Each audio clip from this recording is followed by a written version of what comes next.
Praise the lord. ఈరోజు మీకోసం జీవం గల దేవుని మాట 78వ కీర్తన 70వ చరణము. తన దాసుడైన దావీదును కోరుకుని గొర్రెల దొడ్లలో నుండి అతనిని పిలిచెను.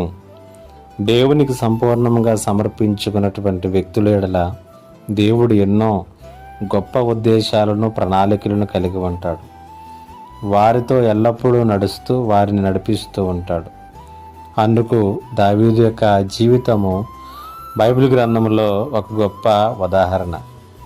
78వ కీర్తనలో మనము చూసినట్లయితే దావీదు గొర్రెల కాపరిగా ఉన్నప్పుడు అతని జీవితాన్ని దేవుడు చూశాడు. దావీదు గొర్రెల కాపరిగా తన జీవితాన్ని ప్రారంభించి ఒక శక్తివంతమైనటువంటి ఇశ్రాయేలీల యొక్క రాజ్యాన్ని 40 సంవత్సరముల పాటు పాలించినటువంటి గొప్ప రాజుగా ఎదిగాడు. దేవుడు ఉన్నతంగా అతన్ని ఆశీర్వదించాడు. అంత మాత్రమే కాదు కానీ దావీదు తన జీవితంలో దేవుణ్ణి ఎంతో ఉన్నతముగా ఆరాధించేటటువంటి ఆరాధికునిగా, పాటల రచయితగా, గాయకునిగా, దేవుణ్ణి అపరిమితముగా ప్రేమించినటువంటి వ్యక్తి, దేవుని అపరిమితమైనటువంటి కృపను అనుభవించినటువంటి వ్యక్తిగా కూడా చూస్తూ ఉన్నాం.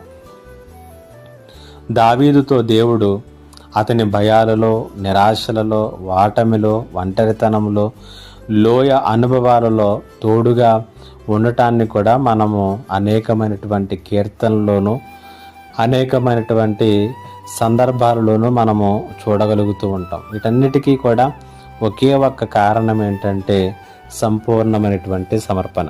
దావీదు తన జీవితాన్ని సంపూర్ణముగా దేవునికి సమర్పించుకుని ముందుకు నడిచినాడు. ఎందుకు ఈ మాటలు వింటున్నటువంటి నీ జీవితంలో నీ సమర్పణ సంగతి ఏంటి?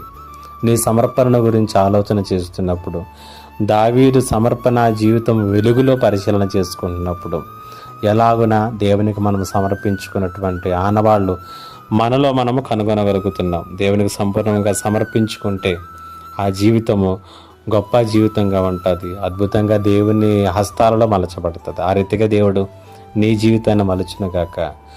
ఆమేన్. ప్రార్థన. మా గొప్ప దేవుడు అయిన తండ్రి, నీకు వందనాలు. ఈ మాటల చేత ప్రతి ఒక్కరిని కూడా బలపరచమని, సంపూర్ణంగా సమర్పించుకున్నటువంటి జీవితాలు మావై నీ చేతుల్లో మలచబడినటువంటి గొప్ప జీవితాలుగా సిద్ధపరచబడటానికి కృప చూపించమని యేసయ్య నామములో అడిగి వేడుకొనిచున్నాను తండ్రి.